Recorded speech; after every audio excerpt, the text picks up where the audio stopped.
नमस्कार मित्रों, मैं ब्रिजेंद्र सिंह। हमारे YouTube चैनल पर आपका स्वागत है। आप सुन रहे हैं मुंशी प्रेमचंद के उपन्यास गोदान का भाग 14। होरी की फसल सारी की सारी डांड की भेंट हो चुकी थी।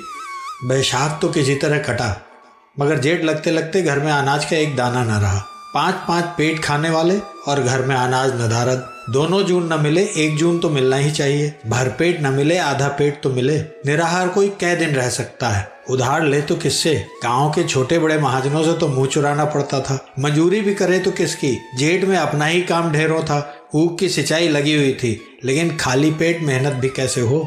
सांझ हो गई थी, छोटा बच्चा रो रहा था। माँ को भोजन न मिले तो दूध कहाँ से निकले। सोना परिस्थिति समझती थी, मगर रूपा क्या समझे। बार बार रोटी रोटी चिल्ला रही थी। दिन भर तो कच्ची अमिया से जी बहला, मगर अब तो कोई ठोस चीज चाहिए। होरी दुलारी सहुआइन से अनाज उधार मांगने गया था, पर वह दुकान बंद करके पैठ चली गई थी। मंगरू साहू ने केवल इनकार ही न किया, लताड़ भी दी। उधार मांगने चले आते हैं। 3 साल से धेला सूद नहीं दिया, उस पर उधार दिए जाओ। अब आंख बंद न देंगे। खोटी नियत हो जाती है तो यही हाल होता है। भगवान से भी ये अनित नहीं देखी जाती है। कारकुन की डांट पड़ी तो कैसे चुपके से रुपए उगल दिए। मेरे रुपए ही नहीं है, और मेहरिया है कि उसका मिजाज ही नहीं मिलता। वहां से रुआसा होकर उदास बैठा था कि पुन्नी आग लेने आई। रसोई के द्वार पर जाकर देखा तो अंधेरा पड़ा हुआ था। बोली, आज रोटी नहीं बना रही हो क्या भाभी जी? अब तो बेला हो गई। जब से गोबर भाग गया था, पुन्नी और धनिया में बोलचाल हो गई थी। होरी का एहसान भी मानने लगी थी। हीरा को अब वह गालियां देती थी। हत्यारा, गऊ हत्या करके भागा। मुंह में कालिख लगी है, घर कैसे आए? और आए भी तो घर के अंदर पाँव न रखने दूं। गौ हत्या करते ही से लाज भी ना आई। बहुत अच्छा होता पुलिस बांध कर ले जाती और चक्की पिसवाती। धनिया कोई बहाना न कर सकी। बोली, रोटी कहाँ से बने? घर में दाना तो है ही नहीं। तेरे महतों ने बिरादरी का पेट भर दिया। बाल बच्चे मरे या जिए, अब बिरादरी झांकती तक नहीं। पुनिया की फसल अच्छी हुई थी और वह स्वीकार करती थी कि यह होरी का पुरुषार्थ है। हीरा के साथ कभी इतनी बरक्कत न हुई थी। बोली, अनाज मेरे घर से क्यों नहीं मंगवा लिया? वह भी तो मातो ही की कमाई है कि किसी और की। सुख के दिन आए तो लड़ लेना, दुख तो साथ रोने ही से कटता है। मैं क्या ऐसी अंधी हूँ कि आदमी का दिल नहीं पहचानती? मातो ने न संभाला होता तो आज मुझे कहाँ शरण मिलती। वह उल्टे पांव लौटी और सोना को भी साथ लेती गई। एक क्षण में 2 डल्ले अनाज भरकर लेकर आंगन में रख दिया। 2 मन से कम जौना था। धनिया भी कुछ कहने न पाई थी कि वह फिर चल दी और एक क्षण में एक बड़ी सी टोकरी अरहर की दाल से भरी हुई लाकर रख दी और बोली, चलो मैं आग जला देती हूँ। धनिया ने देखा तो जौ के ऊपर एक छोटी सी डलिया में 4-5 सेर आटा भी था। आज जीवन में पहली बार वो परास्त हुई। आंखों में प्रेम और कृतज्ञता के मोती भरकर बोली, सबका सब उठा लाई कि घर में कुछ छोड़ा, कहीं भागा जाता था। आंगन में बच्चा खटोले पर पड़ा रो रहा था। पुनिया उसे गोद में लेकर दुलारती हुई बोली, तुम्हारी दया से अभी बहुत है भाभी जी। 15 मन तो जौ हुआ है और 10 मन गेहूं। 5 मन मटर हुआ, तुमसे क्या छिपाना। दोनों घरों का काम चल जाएगा। 2-3 महीने में फिर मकई हो जाएगी। आगे भगवान मालिक है। झुनिया ने आकर आंचल से छोटी सास के चरण छुए। पुनिया ने आशीष दिया। सोना आग जलाने चली। रूपा ने पानी के लिए कलसा उठाया। रुकी हुई गाड़ी चल निकली।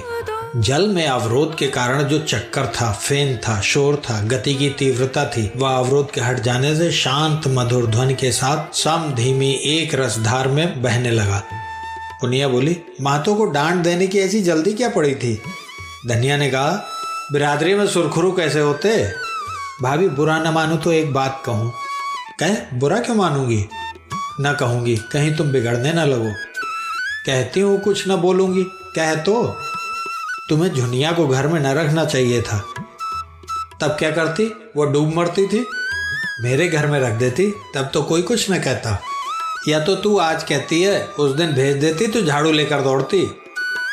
इतने खर्च में तो गोबर का ब्याह हो जाता। होनहार को कौन टाल सकता है पगली। अभी इतने ही से गला नहीं छूटा। भोला अब अपनी गाय के दाम मांग रहा है।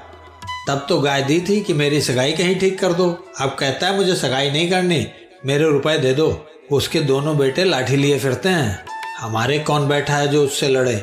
इस सत्यानाशी गाय ने आकर घर चौपट कर दिया। कुछ और बातें करके पुनिया आग लेकर चली गई। होरी सब कुछ देख रहा था। भीतर आकर बोला, पुनिया दिल की साफ है।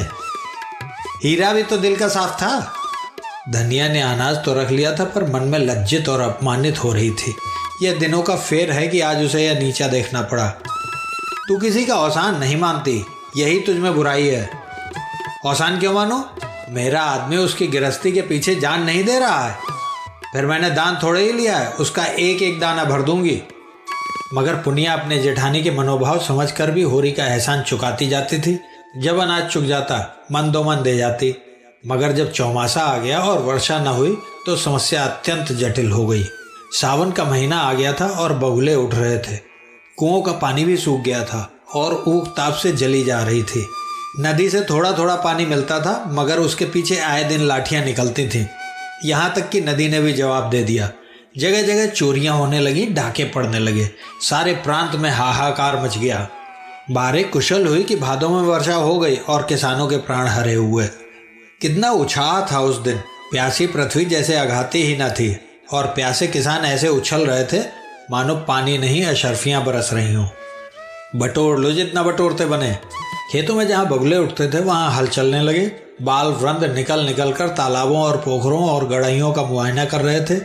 ओहो, तालाब तो आधा भर गया, और वहाँ से गड़हिया की तरफ दौड़े। मगर अब कितना ही पानी बरसे, ऊख तो विदा हो गई, एक एक हाथ की होके रह जाएगी। मक्का और ज्वार और कोदों में लगान थोड़े ही चुकेगा, महाजन का पेट थोड़े ही भरा जाएगा। हाँ, गऊओं के लिए चारा हो गया और आदमी जी गया। जब माघ बीत गया और भोला के रुपए न मिले तो एक दिन वह झल्लाया हुआ होरी के घर आ धमका और बोला, यही है तुम्हारा कौल? इसी मुंह से तुमने ऊख पेर कर मेरे रुपए देने का वादा किया था।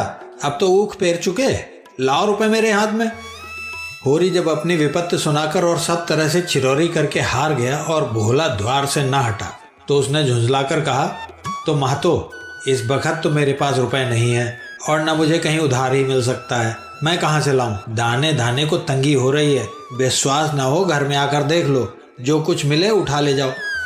भोला ने निर्मम भाव से कहा, मैं तुम्हारे घर में क्यों तलाशी लेने जाऊं, और ना मुझे इससे मतलब है कि तुम्हारे पास रुपए हैं या नहीं। तुमने ऊख पेर कर रुपए देने को कहा था, ऊख पेर चुके, अब रुपए मेरे हवाले करो। तो फिर जो कहो वो करूं। मैं क्या कहूं? मैं तुम्ही पर छोड़ता हूं। मैं तुम्हारे दोनों बैल खोल ले जाऊंगा। होरी ने उसकी ओर विस्मय भरी आंखों से देखा, मानो अपने कानों पर विश्वास न आया हो। फिर हदबुद्ध सा सिर झुकाकर रह गया। भोला क्या उसे भिखारी बनाकर छोड़ देना चाहते हैं? दोनों बैल चले गए तब तो उसके दोनों हाथ ही कट जाएंगे। दीन स्वर में बोला, दोनों बैल ले लोगे तो मेरा सर्वनाश हो जाएगा। अगर तुम्हारा धर्म यही कहता है तो खोल ले जाओ। तुम्हारे बनने बिगड़ने की मुझे परवाह नहीं है, मुझे अपना रुपया चाहिए। और जो मैं कह दूं मैंने रुपए दे दिए। भोला सन्नाटे में आ गया। उसे अपने कानों पर विश्वास न आया। होरी इतनी बड़ी बेईमानी कर सकता है? यह संभव नहीं। उग्र होकर बोला, अगर तुम हाथ में गंगाजली लेकर कह दो कि मैंने रुपए दे दिए तो सबर कर लूंगा। कहने का मन तो चाहता है, मरता क्या ना करता, लेकिन कहूंगा नहीं। तुम कह ही नहीं सकते। हाँ भैया, मैं नहीं कह सकता, हंसी कर रहा था। एक क्षण तक वह दुविधा में पड़ा रहा, फिर बोला, तुम मुझसे इतना बैर क्यों पाल रहे हो भोला भाई? झुनिया मेरे घर में आ गई तो मुझे कौन सा सरग मिल गया?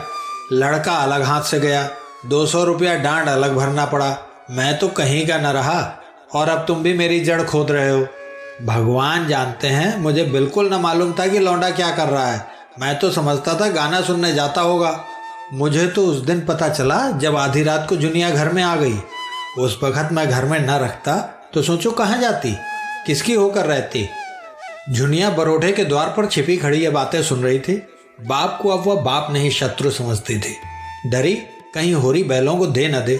जाकर रूपा से बोली, अम्मा को जल्दी से बुला ला, कहना बड़ा काम है, विलम्ब न करो। धनिया खेत में गोबर फेंकने गई थी। बहू का संदेश सुना तो आकर बोली, काहे बुलाया है बहू? मैं तो घबरा गई। काका को तुमने देखा है ना? हाँ देखा, कसाई की तरह द्वार पर बैठा हुआ है। मैं तो बोली भी नहीं। हमारे दोनों बैल मांग रहे हैं दादा से। धनिया के पेट की आंतें भीतर सिमट गईं। दोनों बैल मांग रहे हैं? हाँ, कहते हैं या तो हमारे रुपए दो या हम दोनों बैल खोल ले जाएंगे। तेरे दादा ने क्या कहा? उन्होंने कहा तुम्हारा धर्म कहता तो खोल ले जाओ। तो खोल ले जाएं, लेकिन इसी द्वार पर आकर भीख न मांगे तो मेरे नाम पर थूक देना। हमारे लहू से उसकी छाती जुड़ाती हो तो जुड़ा ले। वह इसी तैश में बाहर आकर होरी से बोली, माँ तो दोनों बैल मांग रहे हैं तो दे क्यों नहीं देते? उनका पेट भरे, हमारे भगवान मालिक हैं। हमारे हाथ तो नहीं काट लेंगे। अब तक अपने मजूरी करते थे, अब दूसरों की मजूरी करेंगे। भगवान की मर्जी होगी तो फिर बैल बधिया हो जाएंगे, और मजूरी ही करते रहे तो कौन बुराई है। बूढ़े सूखे और पोत लगान का बोझ न रहेगा। मैं न जानती थी ये हमारे बैरी हैं, नहीं गाय लेकर अपने सिर पर विपत्ति क्यों लेती। उस निगोड़ी का पौरा जिस दिन से आया, घर तहस नहस हो गया। भोला ने अब तक जिस शस्त्र को छिपा रखा था, अब उसे निकालने का अवसर आ गया। उसे विश्वास हो गया कि बैलों के सिवा इन सबों के पास कोई अवलंब नहीं है। बैलों को बचाने के लिए ये लोग सब कुछ करने को तैयार हो जाएंगे। अच्छे निशानेबाज की तरह मन को साध कर बोला, अगर तुम चाहते हो कि हमारी बेइज्जती हो और तुम चैन से बैठो तो ये न होगा। तुम अपने 100-200 को रोते हो, यहाँ लाख रुपए की आबरू बिगड़ गई। तुम्हारी कुशल इसी में है कि जैसे दुनिया को घर में रखा था वैसे ही घर से निकाल दो। फिर ना हम बैल मांगेंगे ना गाय का दाम मांगेंगे। उसने हमारी नाक कटवाई है तो मैं भी उसे ठोकरे खाते देखना चाहता हूँ। वो यहाँ रानी बनी बैठी रहे और हम मुंह में कालिक लगाए उसके नाम को रोते रहें, ये मैं नहीं देख सकता। वह मेरी बेटी है, मैंने उसे गोद में खिलाया है और भगवान साक्षी है, मैंने उसे कभी बेटों से कम नहीं समझा। लेकिन आज उसे भीख मांगते और घूर पर दाने चुनते देखकर मेरी छाती शीतल हो जाएगी। जब बाप होकर मैंने अपना हृदय इतना कठोर बना लिया है, तब सोचो मेरे दिल पर कितनी बड़ी चोट लगी होगी। इस मुंहजली ने 7 पुस्त का नाम डुबा दिया और तुम उसे घर में रखे हुए हो। ये मेरी छाती पर मूंग दलना नहीं तो और क्या है। धनिया ने जैसे पत्थर की लकीर खींचते हुए कहा, तो महतो मेरी भी सुन लो। जो बात तुम चाहते हो वह न होगी, 100 जन्म न होगी। झुनिया हमारी जान के साथ है। तुम बैल ही तो ले जाने को कहते हो, ले जाओ। अगर इससे तुम्हारी कटी हुई नाक जुड़ती हो तो जोड़ लो, पुरखों की आबरू बचती हो तो बचा लो। झुनिया से बुराई जरूर हुई। जिस दिन उसने मेरे घर में पांव रखा, मैं झाड़ू लेकर मारने को उठी थी, लेकिन जब उसकी आंखों से झरझर आंसू बहने लगे तो मुझे उस पर दया आ गई। तुम अब बूढ़े हो गए महतो, पर आज भी तुम्हें सगाई की धुन सवार है, फिर वह तो अभी बच्चा है। भोला ने अपील भरी आंखों से होरी को देखा। सुनते हो होरी इसकी बातें? अब मेरा दोष नहीं, मैं बिना बैल लिए न जाऊंगा। होरी ने दृढ़ता से कहा, ले जाओ, फिर रोना मत कि मेरे बैल खोल ले गए। नहीं रोऊंगा। भोला बैलों की पगैया खोल ही रहा था कि झुनिया चकतियोंदार साड़ी पहने बच्चे को गोद में लिए बाहर निकल आई और कंपित स्वर में बोली, काका लो मैं इस घर से निकल जाती हूँ, और जैसी तुम्हारी मनोकामना है उसी तरह भीख मांगकर अपना और अपने बच्चे का पेट पालूंगी, और जब भीख भी न मिलेगी तो कहीं डूब मरूंगी। भोला खिसिया कर बोला, दूर हो मेरे सामने से, भगवान न करे मुझे फिर तेरा मुंह देखना पड़े। कुलच्छनी कुल कलंकिनी कहेगी, अब तेरे लिए डूब मरना ही उचित है। झुनिया ने उसकी ओर ताका भी नहीं। उसमें वह क्रोध था जो अपने आप को खा जाना चाहता था, जिसमें हिंसा नहीं आत्मसमर्पण है। धरती इस वक्त मुंह खोलकर उसे निगल लेती तो वह कितना धन्य मानती। उसने आगे कदम उठाया, लेकिन वह 2 कदम भी न गई थी कि धनिया ने दौड़कर उसे पकड़ लिया और हिंसा भरे स्नेह से बोली, तू कहाँ जाती है बहू? चल घर में, ये तेरा घर है, हमारे जीते भी और हमारे मरने के पीछे भी। डूब मरे वहां जिसे अपने संतान से बैर हो। इस भले आदमी को मुंह से ऐसी बात कहते लाज नहीं आती? मुझ पर धौंस जमाता है नीच। ले जा बैलों का रकत पी। झुनिया रोती हुई बोली, अम्मा जब अपना बाप होके मुझे धिक्कार रहा है तो मुझे डूब ही मरने दो। मुझ अभागिनी के कारण तो तुम्हें दुख ही मिला। जब से आई तुम्हारा घर मिट्टी में मिल गया। तुमने इतने दिन मुझे जिस प्रेम से रखा, माँ भी न रखती। भगवान मुझे फिर जन्म दे तो तुम्हारी कोख से दे, यही मेरी अभिलाषा है। धनिया उसको अपनी ओर खींचती हुई बोली, यह तेरा बाप नहीं है, तेरा बैरी है, हत्यारा। माँ होती तो अलबत्ते उसे कलंक होता। ला सगाई, मेहरिया जूतों से ना पीटे तो कहना। झुनिया सास के पीछे पीछे घर में चली गई। उधर भोला ने जाकर दोनों बैलों को खूंटों से खोला और हाँकता हुआ घर चला, जैसे किसी नेवते में जाकर पूरियों के बदले जूते पड़े हों। अब करो खेती और बजाओ बंसी। मेरा अपमान करना चाहते हैं सब, न जाने कब का बैर निकाल रहे हैं। नहीं ऐसी लड़की को कौन भला आदमी अपने घर में रखेगा? सबके सब बेशरम हो गए हैं। लौंडे का कहीं ब्याह ना होता था इसी से। और इस रांड झुनिया की ढिठाई देखो कि आकर मेरे सामने खड़ी हो गई। दूसरी लड़की होती तो मुंह न दिखाती। आंखों का पानी मर गया है। सबके सब दुष्ट और मूर्ख भी हैं। समझते हैं झुनिया अब हमारी हो गई। ये नहीं समझते जो अपने बाप के घर न रही वो किसी के घर नहीं रहेगी। समय खराब है, नहीं बीच बाजार में इस चुड़ैल झुनिया के झोटे पकड़कर घसीटता। मुझे कितनी गालियां देती थी। फिर उसने दोनों बैलों को देखा, कितने तैयार हैं, अच्छी जोड़ी है, जहां चाहूं 100 रुपए में बेच सकता हूं, मेरे 80 रुपए खरे हो जाएंगे। अभी वह गांव के बाहर भी ना निकला था कि पीछे से दातादीन, पटेश्वरी, शोभा और 10-20 आदमी दौड़े आते दिखाई दिए। भोला का लहू सर्द हो गया। अब फौजदारी हुई, बैल भी छिन जाएंगे, मार भी पड़ेगी। वह रुक गया, कमर कसकर। मरना ही है तो लड़कर मरेगा। दातादीन ने समीप आकर कहा, ये तुमने क्या अनर्थ किया भोला, हैं? उसके बैल खोल रहा है। वह कुछ बोला नहीं, इसी से शहर हो गए। सब लोग अपने अपने काम में लगे थे, किसी को खबर भी ना हुई। होरी ने जरा सा इशारा कर दिया होता तो तुम्हारा एक एक बाल नुक जाता। भला चाहते हो तो ले चलो बैल, जरा भी भलमनसी नहीं है तुम्हें। पटेश्वरी बोले, ये उसके सीधेपन का फल है। तुम्हारे रुपए उस पर आते हैं तो जाकर दीवानी में दावा करो, डिग्री कराओ। बैल खोल लाने का तुम्हें क्या अधिकार है? अभी फौजदारी में दावा कर दे तो बंधे बंधे फिरो। भोला ने दबकर कहा, तो लाला साहब, हम कुछ जबरदस्ती थोड़े ही खोल लाए, होरी ने खुद दिए। पटेश्वरी ने भोला से कहा, तुम बैलों को लौटा दो। भोला, किसान अपने बैल खुशी से देगा कि इन्हें हल में जोतेगा? भोला बैलों के सामने खड़ा हो गया। हमारे रुपए दिलवा दो। हमें बैलों को लेकर क्या करना है? हम बैल लिए जाते हैं, अपने रुपए के लिए दावा करो, नहीं तो मार कर गिरा दिए जाओगे। रुपए दिए थे नगद तुमने। एक कुलच्छनी गाय बेचारे के सिर मर दी और अब उसके बैल खोले लिए जाते हो। भोला बैलों के सामने से ना हटा, खड़ा रहा गुमसुम, दृढ़, मानो मरकर ही हटेगा। पटवारी से दलील करके वो कैसे पेश पाता। दातादीन ने एक कदम आगे बढ़ाकर अपनी झुकी हुई कमर को सीधा करके ललकारा, तुम सब खड़े ताकते क्या हो? मार के भगा दो इसको, हमारे गांव से बैल खोल ले जाएगा। बंशी बलिष्ठ युवक था, उसने भोला को जोर से धक्का दिया। भोला संभाल न सका, गिर पड़ा।